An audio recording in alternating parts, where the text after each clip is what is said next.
ہم سے بتائیے گا، بڑا امپورٹنٹ ہے کہ جب ہم کسی بھی چیز کے معیار کی بات کرتے ہیں نا، تو اس میں کچھ ٹرمز کنڈیشن ہے جنہیں ہمیں فالو کرنے کی ضرورت ہوتی ہے، ان میں بہتری لانے کی ہمیں جو ہے وہ ضرورت محسوس ہوتی ہے. اسی طرح تعلیم کے معیار کو بہتر بنانے کے لیے جو ہمیں ٹارگٹ کرنا ہوتا ہے وہ ہمیں نصاب کو کرنا ہوتا ہے. تو نصاب کی کتنی اہمیت ہے تعلیم کے معیار کو بہتر کرنے میں؟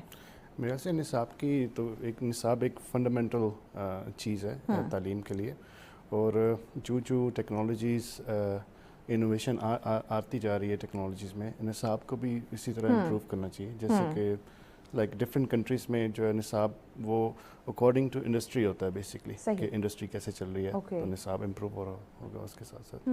جی اچھا، اگر ہم دیکھیں تو پاکستان میں بعض دفعہ ایسا ہوتا ہے کہ نصاب کو چینج کیا جاتا ہے، پھر اس کو ریورس کیا جاتا ہے. تو یہ بار بار جب نصاب کو چینج کرتے ہیں تو اس سے جو تعلیم کا معیار ہے وہ بہتر ہو سکتا ہے، یا ہم کہہ سکتے ہیں کہ جسٹ فار ایکسپیرینس ایک تجربہ ہے، جو کامیاب ہوا تو ٹھیک، نہیں تو واپس آ جاؤ؟ میرا جو پرسنل اوپینین ہے، اگر ہم نے بہتر کرنا ہے نصاب کو تو ہمیں ریلی نصاب کو دیکھنا چاہیے کہ انٹرنیشنل لیول پہ کون سی چیزیں جو ہیں وہ انٹروڈیوس کروائی جا رہی ہیں. فار ایگزامپل آرٹیفیشل انٹیلیجنس آ گئی، سائبر سیکیورٹی، کافی ساری انوویشن جو ہے وہ مارکیٹ میں بھی آ رہی ہے. تو اگر ہم نصاب کو اکارڈنگلی جو ہے وہ مولڈ کریں گے، ڈائیورٹ کریں گے، تو I think it's gonna be very good جو بچے ہیں ان کے لیے.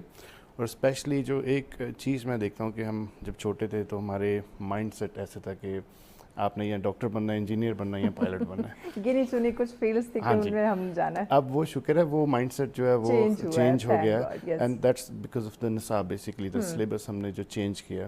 اور جو چینج ہے وہ سوسائٹی میں آنا چاہیے، وہ ایک اچھی ایک فیکٹر ہوتا ہے، اس کا امپیکٹ بھی اچھا ہوتا ہے. تو نصاب بھی جو ہے وہ ایسے ہی ہے کہ آپ اکارڈنگلی چینج کرتے رہیں. انٹرنیشنلی جب اس کو ہم کمپیئر کرتے ہیں اپنے نصاب کو ان کے ساتھ، تو کیا ڈفرینس دیکھتے ہیں؟ میں بیسکلی بلانگ ٹو نیدرلینڈس، اور میں وہاں سے آیا ہوں. وہاں پہ ہم یونیورسٹیز کے ساتھ کام کرتے ہیں. Personally am working as a bureaucrat in Netherlands. تو ہمارا جو جاب اس میں ایک ایسی چیز ہے کہ آپ نے جو چیزیں ہم نے ایز اے بیوروکریٹ سیکھی ہیں، وہ we have to deliver that to universities. تو اکنامیکل گروتھ آف ریجن جو ہے اس میں ہم کافی سارے پروجیکٹ جو ہیں وہ سبسڈائز کر دیتے ہیں، جس پہ جو اسٹوڈنٹس ہیں وہ جن کا مائنڈ سیٹ انوویٹیو ہے وہ اس میں پارٹیسپیٹ کرتے ہیں، اور ہم ان کو انکریج کرتے ہیں کہ you can open your start up. تو اس طرح ایک جو چینج چلتی ہے نا، یہ چینج جو ہے یہ بڑی امپورٹنٹ ہوتی ہے، بڑی افیکٹو ہوتی ہے. کہ دیکھیں اگر ایک بندے نے وہاں پہ اسٹارٹ اپ بنایا اور اس نے فار ایگزامپل ایک انوویٹو انڈسٹری لگا لی ہے، تو وہ پورے ریجن کے لیے بڑی ہیلپ فل ہوتی ہے.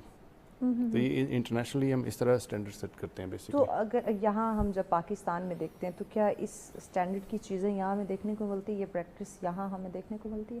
میں فلی ان ٹچ تو پاکستان سے نہیں، لیکن اگر نہیں ملتی تو